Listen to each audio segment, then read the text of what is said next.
खुलताबादचं नाव रत्नपूर करा, भाजप आमदार संजय केणेकरांची मागणी।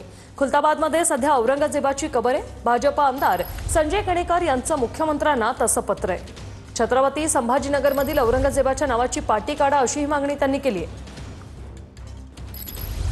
ज्याला आम्ही रत्नपूर असं सर्व मागणी करून सर्व तिथला नागरिक रत्नपूर अशी मागणी करत या रत्नपूरमध्ये छत्रपती संभाजी महाराजांचं स्मारक व्हावं। छत्रपती संभाजी महाराजांचं भव्य स्मारकासाठी तरतूद 100 कोटीची तरतूद खऱ्या अर्थाने व्हावं, कारण महाराष्ट्रात छत्रपती संभाजी महाराजांचं स्मारक नाहीये आणि ते स्मारक आमचं चेतना आणि प्रेरणास्तंभ राहील। येणाऱ्या युवकांचं चेतना आणि प्रेरणास्तंभक राहण्यासाठी ही तरतूद व्हावी, ही भूमिका या सभागृहापुढे ठेवतो।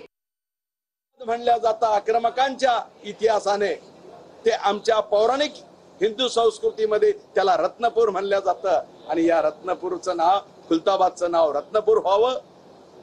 तसं मी जिथं त्या वेरूळ मधल्या खुलताबाद म्हणल्या गेलेल्या रत्नपूर मध्ये घुसतो तर आमच्या छातडावर अलमगीर शहेनशाह औरंगजेब अशी भव्य पाटी दिसते।